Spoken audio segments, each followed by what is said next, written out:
Hello，大家好，我係 P18嘅 Miranda，歡迎大家嚟到 P18嘅醫學專訪。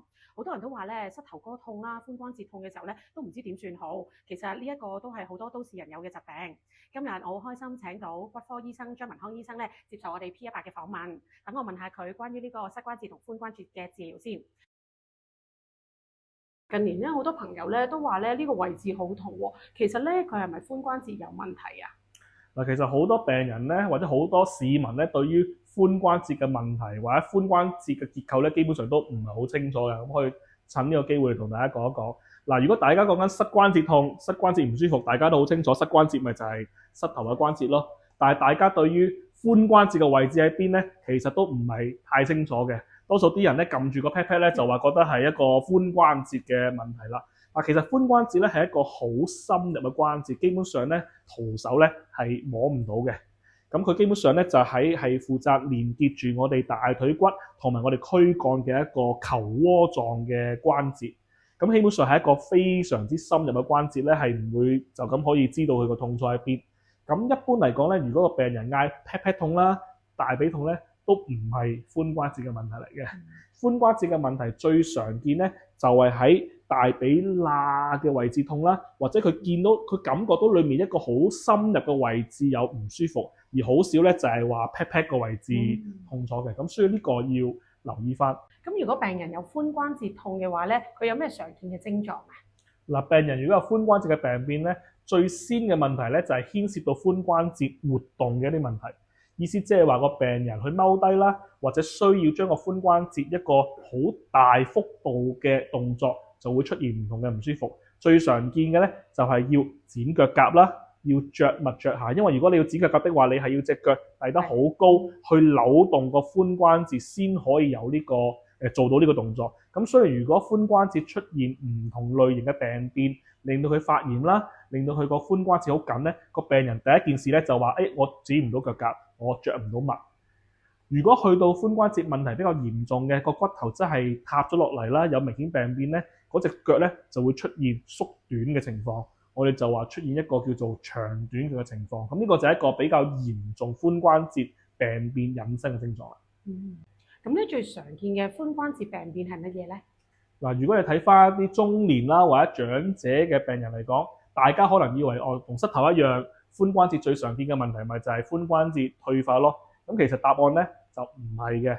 如果你睇翻喺香港大學喺幾年前咧都做過一個研究，睇翻我哋所有喺醫院需要做髖關節手術嘅病人，原來最常見嘅問題咧就並非一個髖關節嘅原發性嘅退化，而係一個我哋叫做骨枯或者學名叫做缺血性骨頭壞死嘅問題。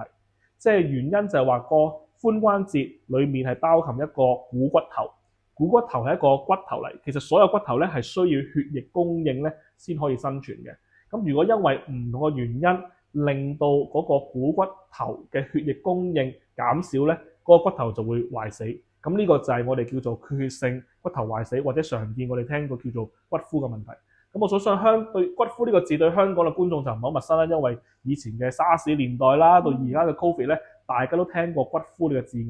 咁喺嗰啲情況嚟講，原因就係因為嗰個病人係食呢個高劑量嘅類固醇咧，係引起出現呢個骨枯嘅情況。咁當然除咗呢個食一啲類固醇之外，另外常見引起骨枯嘅問題咧，最常見嘅問題就係一個酗酒嘅問題。咁我哋知道咧，如果一個禮拜飲超過4支嘅紅酒咧，係會大大增加呢個髖關節骨枯嘅風險。咁另外一啲原因就係話個病人曾經出現過唔同嘅受傷，例如佢曾經試過髖關節嘅斷骨啦，又或者甩臼。咁呢啲以往嘅受傷咧，都可以引起呢個骨枯嘅問題嘅。咁所以如果你喺香港嚟講，最常見嘅髖關節嘅病變咧就係骨枯，而退化性關節炎咧只係排第2嘅啫。咁如果真係有髖關節問題嘅話咧，咁有咩治療嘅方案啊？咁一般嚟講，我哋都係用呢個保守治療開始啦。咁即係話視乎翻病人嘅痛楚啦，佢嘅行動能力咧，去決定佢點樣去治療嘅。咁一般嚟講，我哋會俾唔同嘅消炎止痛藥，希望可以減低到痛楚啦。我會建議病人去避免一啲佢對於髖關節壓力好高嘅運動啦。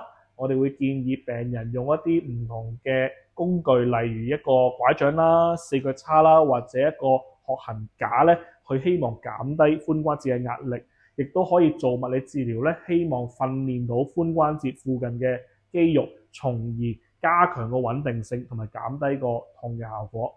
咁當然啦，如果係一個比較嚴重嘅髖關節病變，不論係骨枯也好，又或者退化性髖關節炎，如果個病人嚴重影響佢嘅生活，行路係受到影響咧，咁剩翻個選擇咧就係呢個髖關節嘅置換手術，或者我哋即係話換一個髖關節手術啦。咁關於咧髖關節嘅置換手術咧，近年嚟有咩新發展啊？嗱，其實同膝關節一樣咧，近年嚟我哋係引入咗呢個機械臂輔助嘅髖關節手術嘅治療嘅方案。喺髖關節手術嚟講咧，我哋以前有兩個大嘅問題或者風險咧，我哋要處理。第一就係甩臼，即係話做完手術之後咧，我哋會有3%至4%嘅風險咧，嗰個人工關節咧係會甩到出嚟。第二就係話一個腿長不均或者俗稱叫長短腳嘅問題。因為正如頭先所講，一個嚴重嘅髖關節退化嘅病人咧，係會有長短腳嘅問題，因為嗰個關節咧係向上縮咗落去。咁我哋做手術嗰陣時係好希望咧，可以將做完之後，令到兩隻腳嘅腳長咧，基本上做翻接近一樣。咁但係咧，當然我哋會有唔同嘅誤差嘅出現。咁我哋引入咗呢個機械臂輔助髖關節嘅手術咧，其實就係希望針對減少剛才嗰兩個嘅風險。